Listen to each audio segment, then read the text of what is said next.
La noche olía a tierra removida y a un terror ancestral, a un miedo que se pega a la piel como el sudor frío. Aquí, en lo que alguna vez fue el vasto pastizal de Broadway Park, la hierba no crecía. Solo había un círculo de tierra negra, un vacío infectado justo donde, décadas atrás, se erigía el establo principal. Lo llamaban el páramo del corcel oscuro. Y no era por el color de la tierra, sino por lo que se decía que acechaba en ella. Nadie en el pueblo de Bolt se atrevía a cruzar el páramo después del crepúsculo. Se rumoreaba que el alma de un semental llamado Black Beauty, la joya de la corona del antiguo Squire Gordon, se había quedado atrapada. No por la muerte natural, sino por algo mucho peor, una brutalidad tan profunda que había rasgado el velo entre mundos. El último en desaparecer fue un joven mozo de cuadra, un tal Thomas, que se había atrevido a robar un trozo de herradura del lugar, creyendo en su poder como amuleto. Lo encontraron una semana después. No en el páramo, sino a kilómetros de distancia, enredado en las ramas de un roble centenario. Estaba vacío. Su piel, perfectamente conservada, colgaba de su estructura ósea como un abrigo demasiado grande, sus ojos abiertos, secos, fijos en la luna. Lo que quedaba dentro, si es que alguna vez hubo algo, era un misterio que nadie quería desentrañar. Pero la gente del pueblo sabía, el corcel oscuro había cobrado su precio. El horror no estaba en el animal en sí, que en vida fue noble y gentil, sino en la sombra de la crueldad que lo había transformado. La rabia, el dolor y la humillación que soportó Black Beauty a lo largo de su vida, pasando de amo a amo, cada uno más indiferente o sádico que el anterior, se habían solidificado en una entidad vengativa. La historia del corcel oscuro atrajo a Silas Kane, un urbanita cínico y escritor de True Crime, desesperado por un éxito editorial. Silas no creía en fantasmas, solo en la patología humana.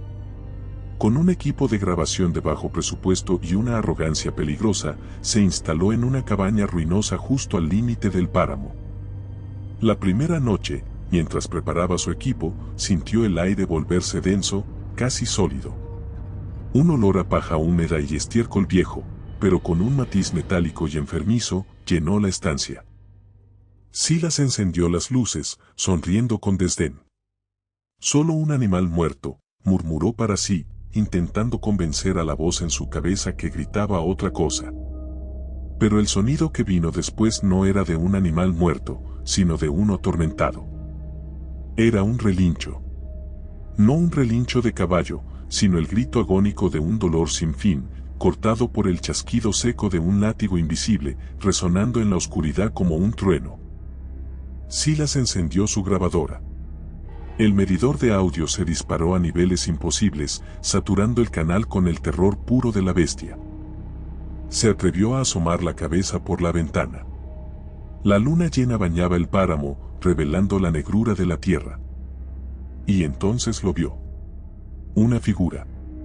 Grande, más grande que cualquier semental de Tiro, con un pelaje que absorbía la luz como un agujero negro. Estaba parado sobre sus patas traseras, gimiendo, su silueta distorsionada por el tormento.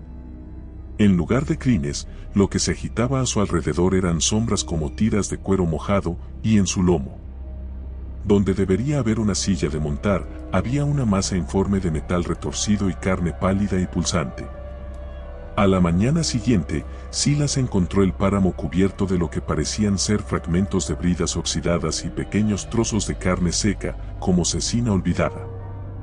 Su grabadora, sin embargo, solo contenía un largo silbido blanco.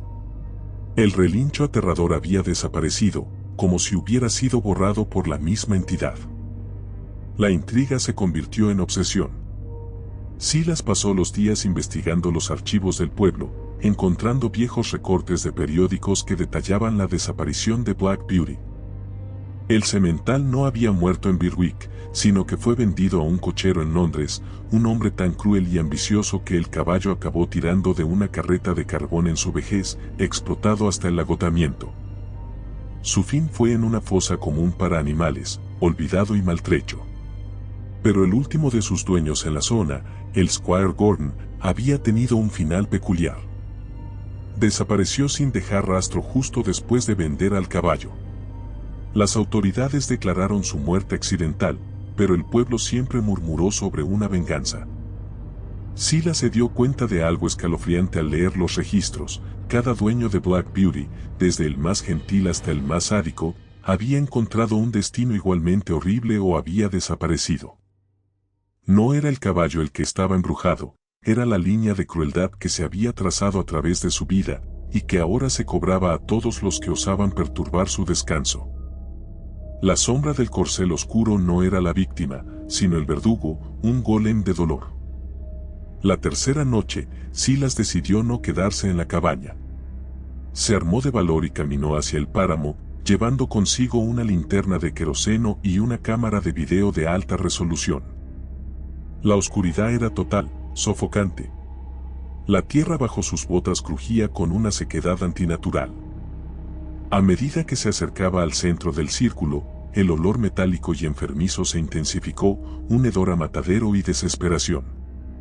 Se detuvo en el centro, donde el suelo se sentía más frío, como si la misma tierra estuviera muerta. Levantó la cámara. La luz de la luna era suficiente para un plano general. Grabó el silencio. Un silencio pesado, cargado de amenazas no dichas. Entonces, la temperatura cayó en picado. Su aliento se condensó en una neblina pálida. Detrás de él, oyó el inconfundible sonido de una pezuña golpeando la tierra. Un golpe seco, pesado, resonando en su pecho. Se giró lentamente, la cámara en mano. Ahí estaba. La sombra del corcel oscuro. Sus ojos no eran los de un caballo, sino dos pozos vacíos que contenían la nada. No había bridas, pero su rostro equino estaba deformado por un rictus de furia muda, como si una mano invisible estuviera apretando su mandíbula. El aire alrededor de él vibraba con la energía del puro odio. La masa retorcida en su lomo se movía, se contraía, revelándose ahora como una fusión espantosa de silla, jinete y hueso animal, todos enredados. Pero lo más aterrador no era la figura, sino el sonido que emitía, un jadeo áspero y gutural que se transformó en la voz seca y quebrada de un hombre. Me vendiste, me explotaste, me hiciste sufrir. No era la voz de Black Beauty. Era una mezcla, la cacofonía de todos sus dueños crueles, fusionada con el lamento del caballo. Silas dejó caer la cámara.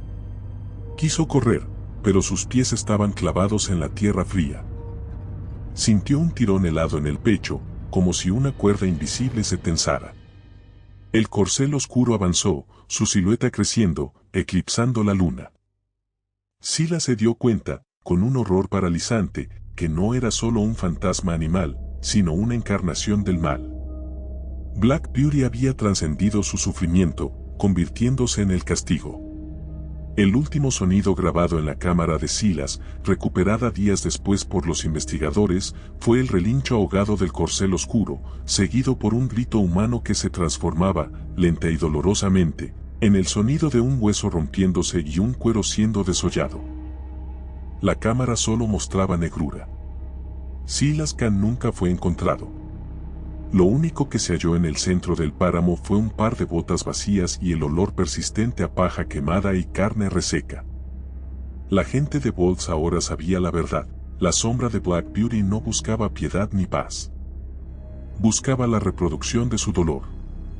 Su tormento no había terminado, se había convertido en un ciclo sin fin, y Silas Khan había sido el último en ser absorbido por la eterna agonía del corcel oscuro. La leyenda no era una advertencia, era un hecho consumado que se repetía en la oscuridad del páramo, y la luna era el único testigo de que la sombra no se disiparía jamás. Si te gustó el video, por favor dale me gusta y suscríbete al canal, esto nos ayuda a seguir contando historias. Gracias.